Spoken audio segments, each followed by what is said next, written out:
Fazei-me instrumento de vossa paz.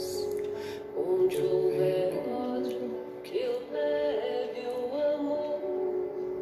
Onde houver ofensa, eu leve o perdão.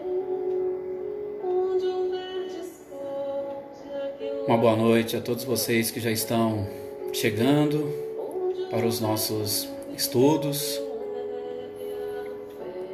Colocamos aqui uma pequena musiquinha de fundo para começarmos a nos sintonizarmos enquanto os outros companheiros vão chegando, um pouquinho antes da nossa prece inicial.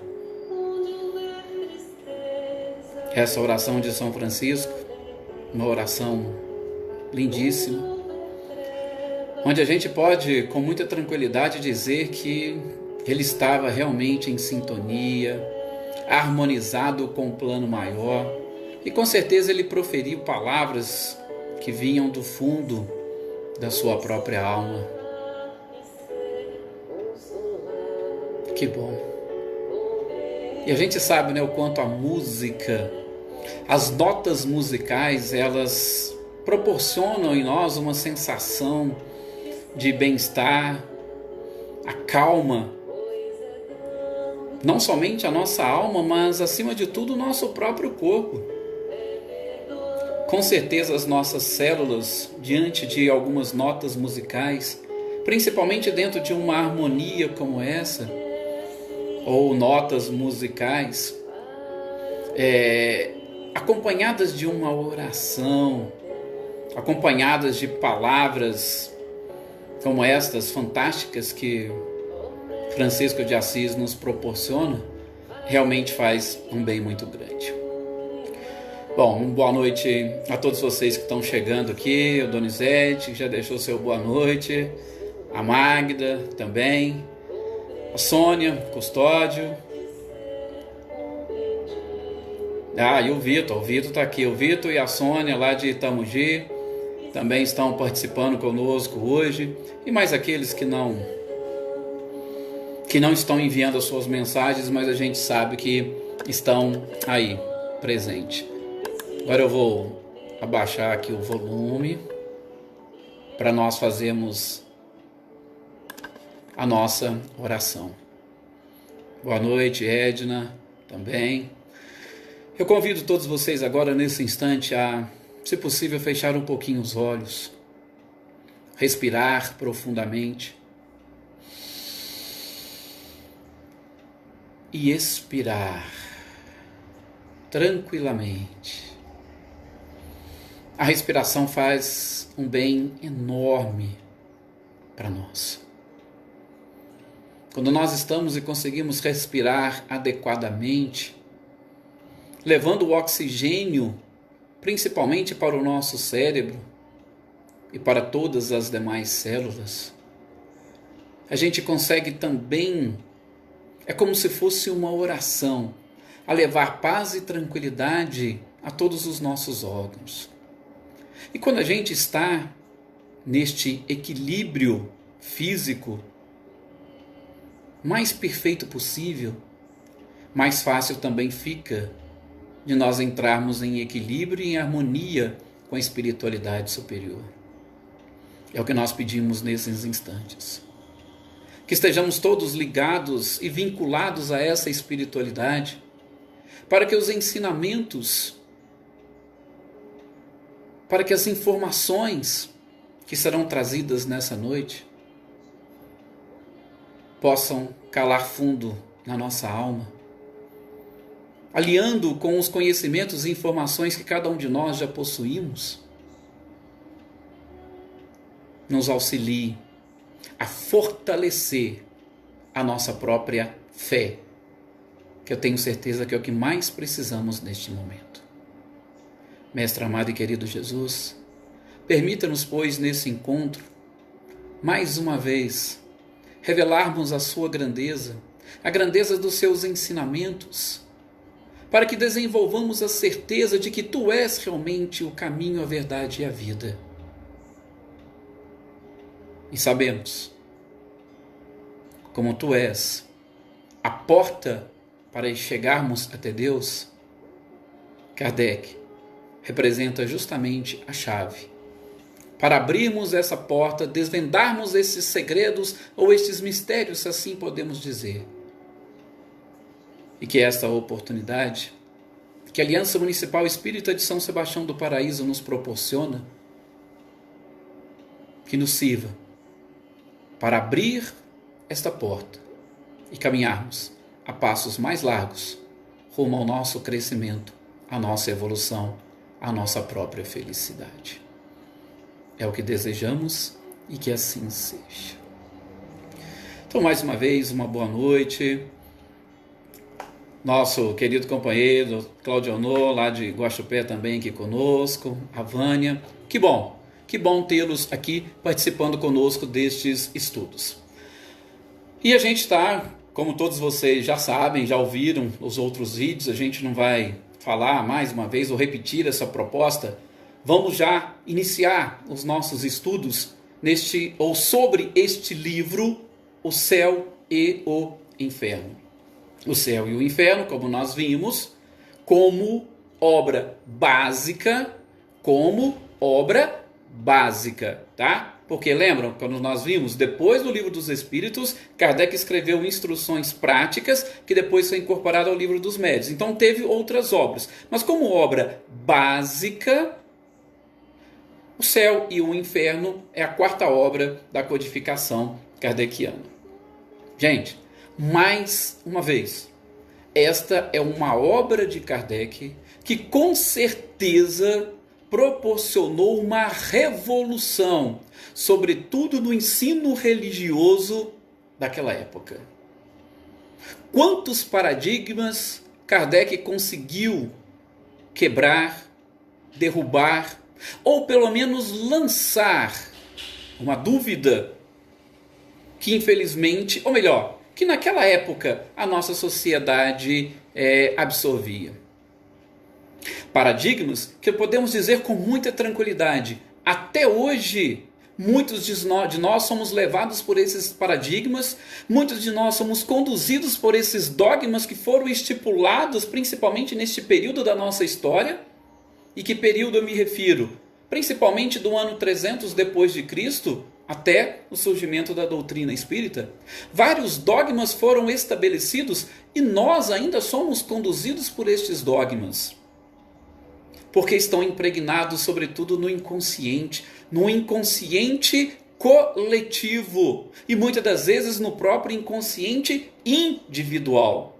Nós temos determinadas dificuldades, tenho certeza disso, de entendermos alguns preceitos ou princípios básicos da doutrina espírita, porque lá no nosso íntimo, no nosso inconsciente, existem algumas verdades, entre parênteses, dogmas, que foram lançadas e que nós não conseguimos ou temos essa dificuldade de arrancá-los. Temos a dificuldade de substituí-los. E com isso, nós vamos, infelizmente, tendo também a mesma dificuldade para colocar em prática esses ensinamentos do Cristo. Então, este livro de Kardec, ele proporciona uma revolução. Mas, infelizmente, no próprio meio espírita, nós temos muitos adeptos que não conhecem essa obra de Allan Kardec, O Céu e o Inferno. Muitas, mas muitas pessoas mesmo não tiveram sequer a curiosidade de ler. E por isso nós vamos aqui fazer os nossos estudos em cima dessa obra. E às vezes, até me desculpem por ser um pouquinho detalhista em alguns pontos, mas eu acho que este nosso trabalho, principalmente de buscar alguns detalhes, é para que cada um possa e consiga refletir de uma forma mais profunda para poder arrancar deste inconsciente esses dogmas, para superarmos esses paradigmas, pensando e refletindo um pouco mais e melhor e de uma forma bem profunda. Vocês querem ver? Qual é o título do livro? E esses dias nós comentamos aqui, abrindo um parênteses, sobre os subtítulos. Praticamente todos os livros de Kardec têm subtítulos. Aí alguns manifestaram que, mas eu nunca tinha reparado um subtítulo do Evangelho segundo o Espiritismo. Realmente, nós não reparamos. E o objetivo desse nosso estudo é mais ou menos esse. Vejam, qual é o título?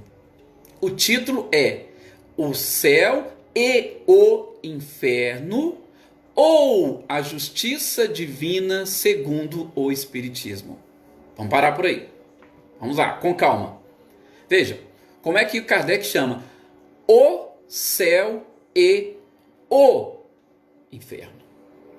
Gente, eu não sou nenhum especialista em linguística, mas, é lógico, a gente procura estudar um pouquinho para tentar entender algumas coisas. E principalmente Kardec, porque Kardec era um pedagogo por excelência.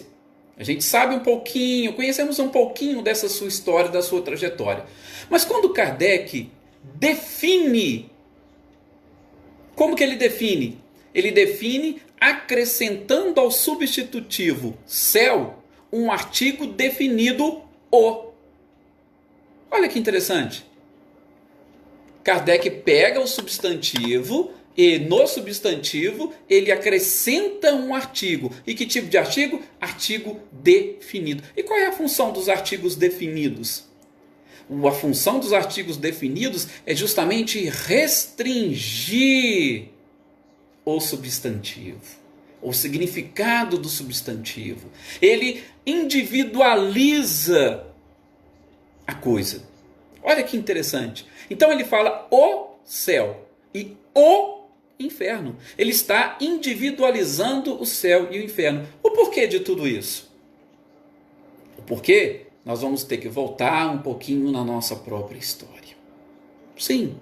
De onde vem céu e inferno? Com certeza é do ensino religioso que nós aprendemos. E a base do ensino religioso, principalmente no Ocidente. Nós sabemos que a maior parte das religiões são cristãs. Então nós nos apegamos muitas das vezes à própria Bíblia. Então nós podemos dizer com muita tranquilidade que nós do Ocidente trazemos da Bíblia essas expressões, céu e inferno. Bom, se nós retiramos daí, eu pergunto, como que nós as retiramos e como que nós as entendemos? Vou aqui lembrar, um estudioso, especialista principalmente em hebraico, Severino Celestino, que tem uma obra extraordinária chamada Analisando as Traduções Bíblicas, tá? É justamente para ele trazer para nós algumas informações, e eu até estou vendo aqui, nosso querido amigo Paulo Henrique também já entrou aqui, já está interagindo conosco. Eu não me esqueço de uma palestra do Paulo, que ele disse que ele fez isso. Ele pegou uma palavra, colocou no Google Tradutor essa palavra e foi traduzindo para diversos idiomas. Até que depois, eu não lembro se falou lá pelo 30º ou 50º, ele tentou voltar para o português e voltou uma palavra totalmente diferente. Lembra disso, Paulo? Foi uma palestra sua que você proferiu no Bezerra de Menezes. Sim, e o Severino Celestino, como ele é um especialista em hebraico e principalmente no hebraico antigo, o que ele diz? Olha, lá na Gênese mosaica, a primeira vez que aparece essa expressão é justamente logo no seu início, quando fala que Deus criou. Deus criou o quê? Aí ele deixa claro, gente, Deus criou os céus e a terra. Ou seja, a palavra hebraica estava no plural. E essa palavra hebraica que estava no plural, chamai, significa cheio d'água. Olha para vocês verem que interessante. Então, quando Deus criou os céus e a terra, chamai, os céus era justamente o lugar que continha ou onde ficavam as águas. Por isso que fala que ele separou as águas de cima das águas de baixo. E ainda, para nós analisarmos essa questão interessante da palavra, das palavras, das traduções, a gente sabe que para aquele povo, naquela época, a terra não era redonda, como nós entendemos e pensamos hoje. E também o hebraico era justamente um povo que tinha um vocabulário muito pobre. Ele não tinha uma quantidade de palavras como nós as temos hoje. Palavras, significados. Então eles não eram um vocabulário muito pobre. Inclusive, quem fala bem sobre este tema, se vocês tiverem curiosidade de ver, tem o livro de Dom Estevão Bittencourt. Ele não é um livro espírita, tá? Dom Estevão é justamente católico, que é para entender o Antigo Testamento. E ele escreveu um outro depois para entender os evangelhos. Excelente. Também é um estudioso profundo, principalmente da linguagem e dos ensinamentos hebraicos da Bíblia. Então ele diz o seguinte: como eles não tinham este vocabulário muito, podemos assim dizer, extenso, eles utilizavam palavras concretas para estabelecer mesmo significado de coisas abstratas. Eu não vou me atentar muito a esses detalhes, nem citar exemplos, para a gente não alongar muito. Só para saber que eles não tinham muito essa noção do abstrato. E como não tinham essa noção do abstrato, eles utilizavam palavras concretas para designar o abstrato. Bom, isso aí é só um aperitivozinho para a gente começar a entender de onde vêm todas essas expressões e essas palavras. E nesse livro Céu e Inferno, a gente vai viajar muito dentro dessas palavras, porque nós vamos ver mais à frente, os capítulos que nós vamos estudar estão praticamente todos ligados a esses dogmas que nós falávamos no início, que estão lá no nosso inconsciente, a todos esses paradigmas que nós temos que de alguma forma superá-los. Então, que fique aí bem claro, onde aparece céus primeiramente na Bíblia, logo no início, naquela criação, onde Moisés estipula que Deus criou céus. Por isso que eu estou falando, Kardec fez o quê? Ele trouxe para nós o título através de uma definição mais enxuta, individualizada. Por isso ele utiliza o artigo definido, o céu e o inferno. E a gente sabe que a função do artigo é justamente essa, delimitar determinados temas. E a gente pode tranquilamente dizer hoje com muita propriedade que Kardec se refere ao céu e inferno mais como estados de alma. Tá? Mas a gente deixa isso mais para frente quando nós vamos estudar, porque tem um capítulo específico para estudar o céu, para estudar o inferno, para estudar o purgatório. Tá? Então, entenderam? Captaram essa ideia que Kardec quis quando ele trouxe um artigo definido junto com um substantivo para delimitar o seu próprio título? O céu e o inferno.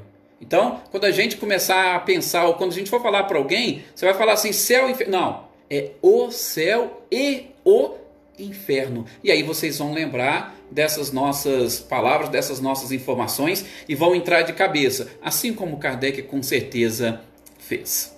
Ok? Bom, seguindo, ele coloca o céu e o inferno, ou. Quando ele coloca ou, a gente sabe que é justamente uma conjunção alternativa. Ah, não, eu não quero esse título. Então vamos utilizar outra expressão. Ou a justiça divina segundo o Espiritismo. O que seria essa justiça? Principalmente do ponto de vista divino, e aí a gente vai ver está relacionado com as leis divinas ou naturais.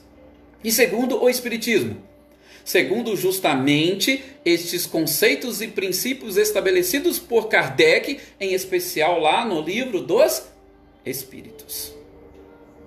É só, de novo, para nós avaliarmos o título deste livro. O céu e o inferno, ou a justiça divina segundo o Espiritismo. E mais adiante, queridos amigos, nós, como já falamos, chamamos a atenção, precisamos tomar cuidado com as palavras e a gente vai trabalhar muito com isso. E eu citei o exemplo do Paulo aqui há pouco, né?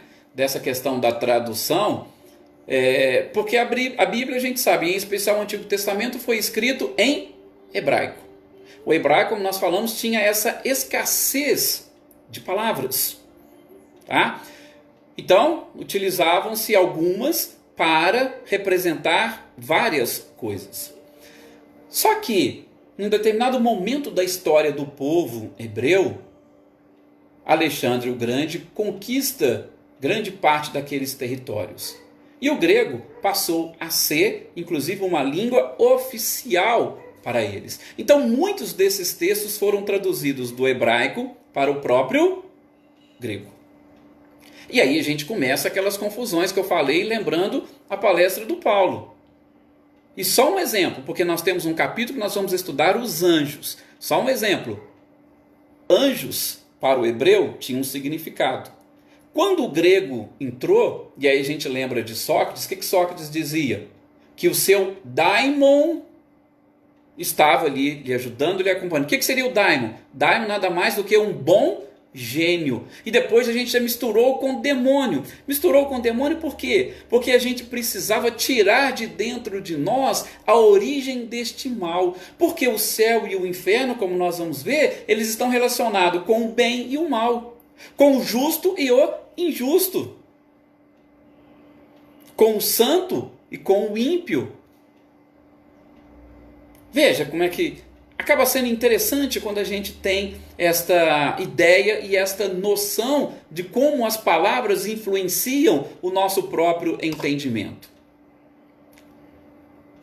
Aí, quando nós passamos dessa parte, vejam por que eu chamei a atenção.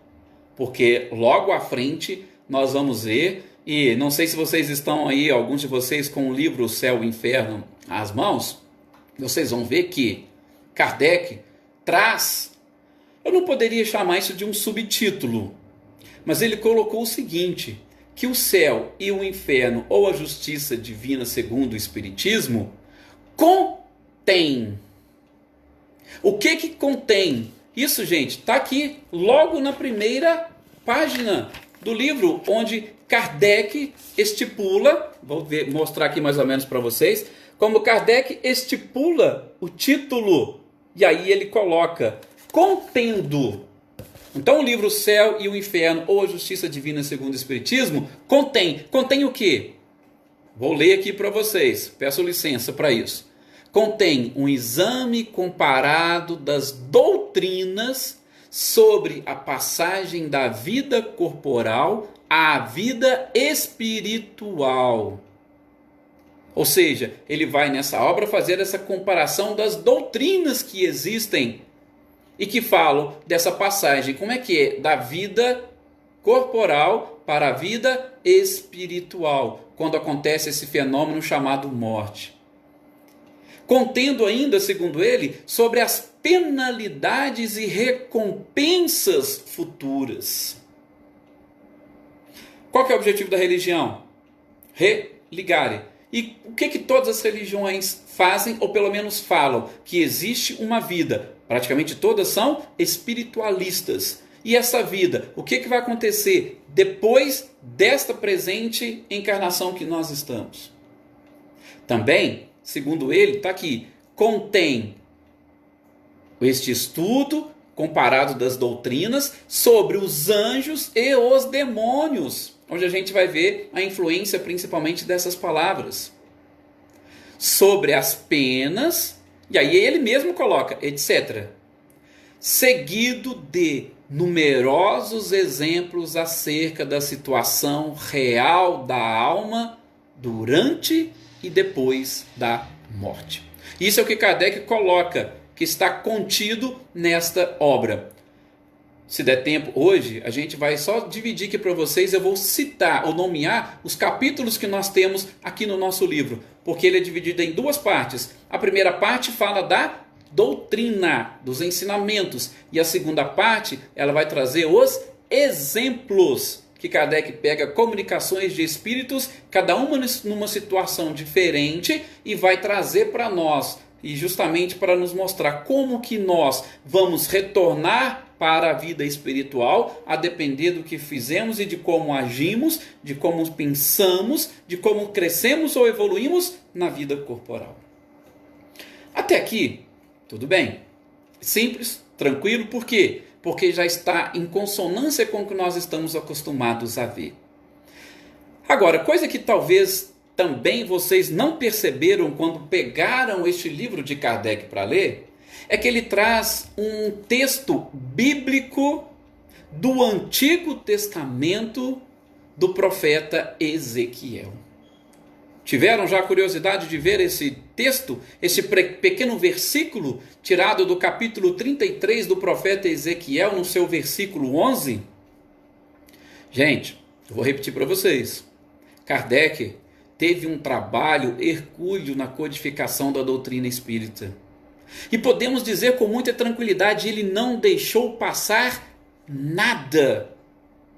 E interessante este trecho que ele traz de Ezequiel, que eu vou inclusive reproduzir para vocês, que não tiveram oportunidade de ler ainda, mas peguem depois, por curiosidade, para ler.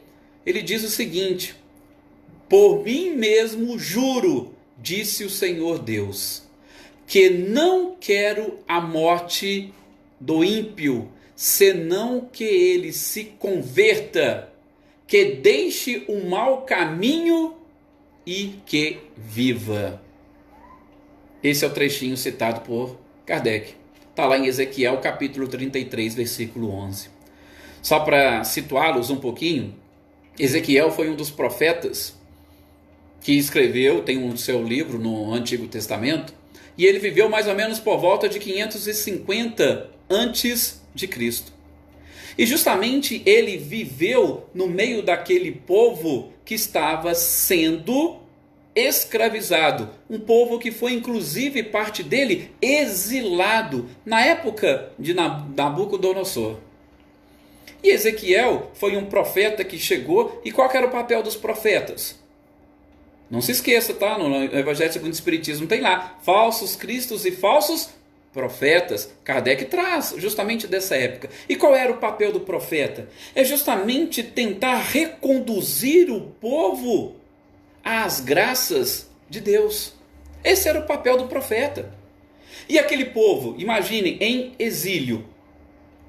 Como nós hoje. Estamos em, aspas, isolamento para uns, que eu prefiro chamar de recolhimento. Imagine como que é a nossa visão de Deus quando nós estamos passando por momentos como esses, e como é a nossa visão de Deus quando a gente tem tudo na tranquilidade, na paz, tudo na harmonia, no equilíbrio e do jeito que a gente gosta. São visões diferentes, são visões distintas. Imagine para aquele povo. E aí de repente eles começaram a, principalmente, culpar os seus antepassados. Olha, nós estamos passando por isso por conta dos nossos pais. Nós não devíamos ter saído do Egito, nós não devíamos isso, nós não deveríamos aquilo. E o povo carregava aquilo com eles. E a gente sabe, até na época de Jesus. Lembra uma das perguntas que fizeram para ele? Mestre, quem foi que pecou para que ele viesse dessa forma? Foram seus pais? E a gente já sabe da resposta. Mais para frente, nos nossos estudos, a gente vai vendo. Eles carregavam isso com eles. E mais, além disso, tinha aqueles que estavam buscando mais uma vez a salvação. Opa, nós não podemos viver exilados, nós não podemos viver escravizados. Por isso, muitos profetas trouxeram,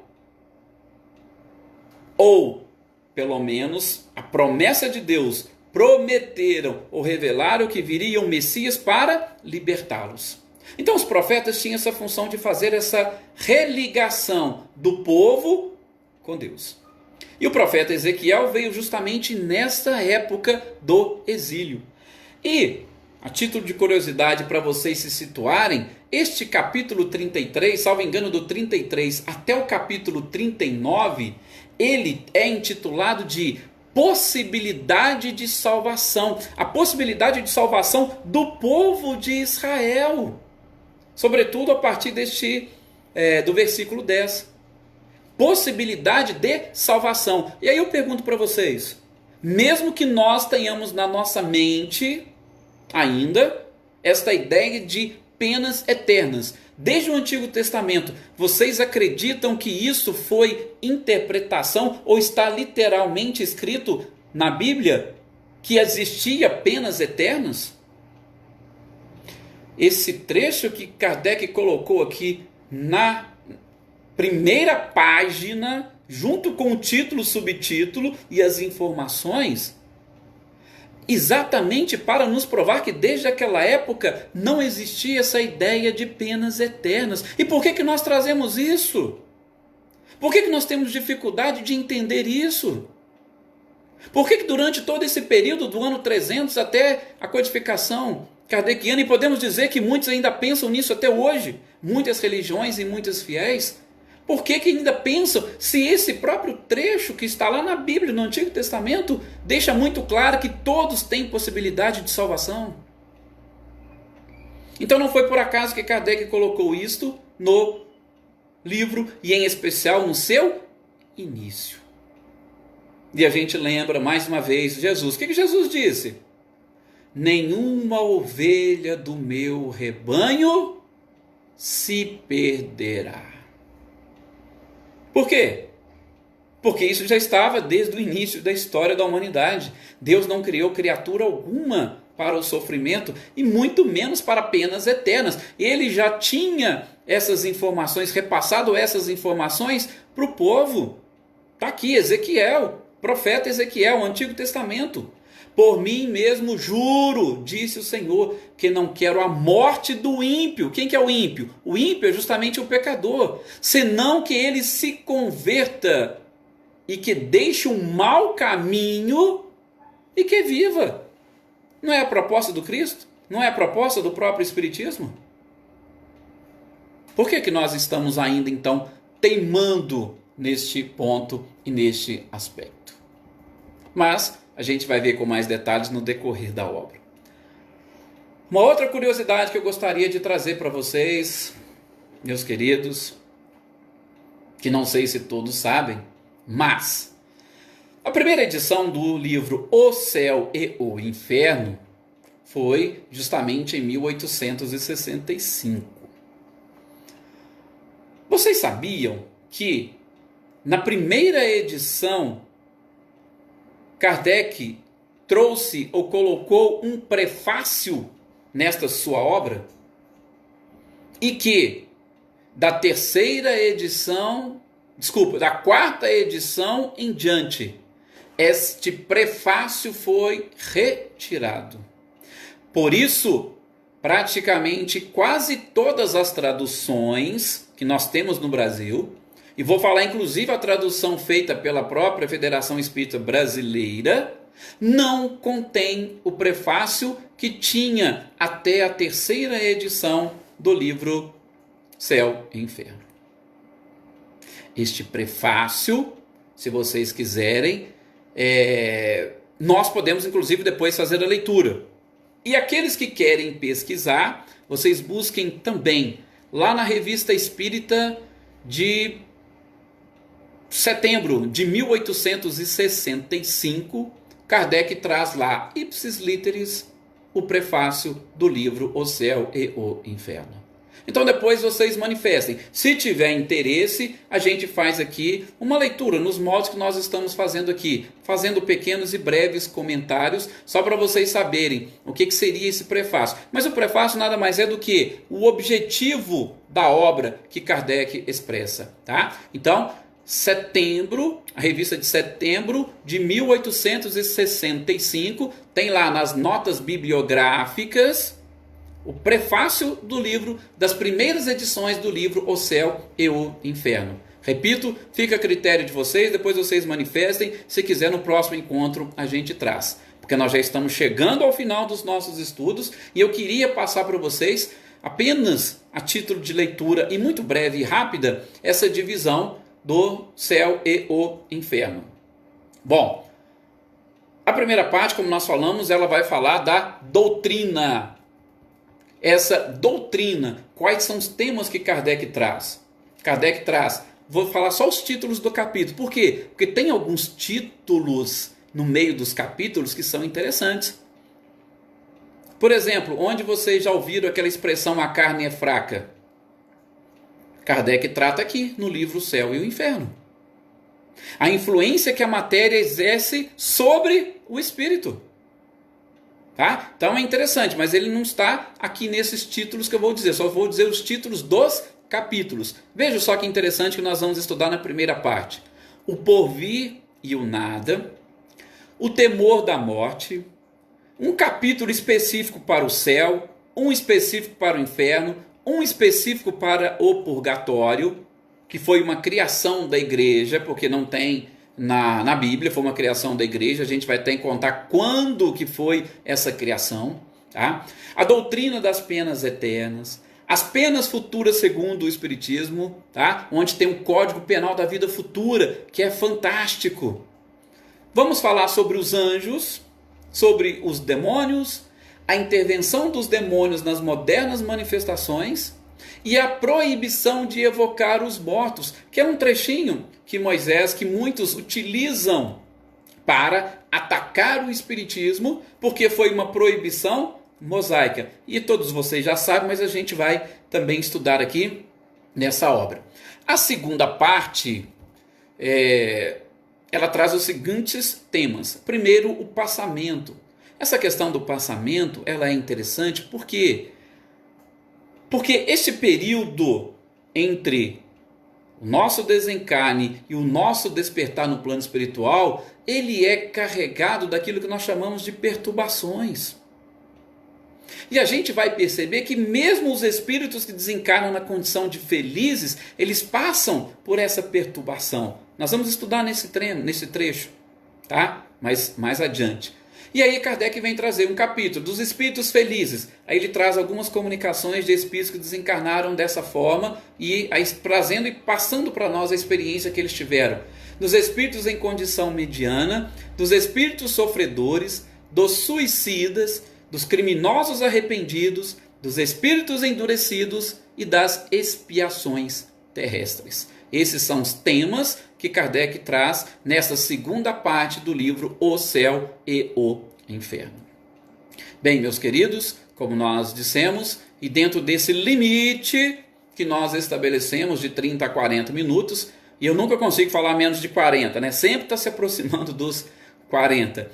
Vocês me desculpem, mas o objetivo é nós tentarmos trazer informações, e de preferência eu gosto de trazer informações diferentes, algo que vocês talvez ainda não experimentaram, além das reflexões. Essas reflexões têm que ser muito profundas, mas é sempre bom a gente trazer algo assim um pouquinho diferente para atiçar a curiosidade, para vocês irem pesquisarem, como alguns já falaram aqui, opa, eu tenho a revista, você tem a revista Espírita? Então dá uma pesquisada lá, setembro de 1865, qual que é o prefácio e por que será que eles tiraram, né? A gente vai entender. E eu aguardo a manifestação de vocês quanto a fazermos essa leitura ou não do prefácio, que tinha apenas nas primeiras edições. A partir da quarta foi retirado. Mais uma vez eu gostaria de agradecer a todos vocês pela participação. Alguns amigos eu já nomeei aqui, né, no início, e está aqui depois que apareceram o Paulo Henrique. Um forte abraço, meu amigo. Nós, inclusive, lembrei de você aqui das suas colocações interessantes. Essa parte das palavras realmente nos ajuda e muito. Eu gosto de dizer até para os alunos que a gente dá aula, o português tem que nos ajudar por alguma coisa. E por isso que eu concordo também com a Anete Guimarães da importância do dicionário que às vezes nós desprezamos. Um forte abraço também aqui para a Celeida, para a Patrícia e para todos aqueles, a Fátima que também está aqui, para todos aqueles que estão participando conosco, que não se manifestaram aqui. Está aqui também mais um, a Nayara, inclusive falando que acha interessante nós falarmos um pouquinho do prefácio. Então a gente vai colhendo então essas informações de vocês. Bom, eu gostaria de agradecê-los do fundo do coração, essa participação. Espero que tenha sido e que esteja sendo bem proveitoso neste período de recolhimento que nós estamos passando, que nós estejamos cada vez mais sintonizados com a espiritualidade, que a gente possa extrair deste momento da humanidade a proposta, porque para tudo existe uma proposta divina. E que nós possamos extrair essa proposta de uma forma muito pessoal, de uma forma muito íntima. Extrair essa proposta para nós conseguirmos depois não voltar ao normal. Nós não podemos e não devemos voltar ao normal quando isto passar, mas nós temos que voltar dessa pandemia diferentes. Temos que voltar diferentes e muito mais ligados a essa espiritualidade, contribuindo para a regeneração deste planeta. Mais uma vez, muito obrigado, muita paz a todos e aguardo vocês aqui amanhã. Amanhã que nós vamos iniciar o nosso estudo deste livro também fantástico que é a Gênese. A Gênese de Kardec, não é a Gênese mosaica. Que Jesus continue derramando a sua bênção sobre todos vocês e que cada um de vocês possa sentir essas bênçãos recaindo e principalmente os fortalecendo. Forte abraço aqui para a Andréia também, que mandou o seu boa noite, para a Joana, a Patrícia. É isso aí, gente. Então até o nosso próximo programa, o nosso próximo estudo. Fiquem com Deus, excelente noite para vocês.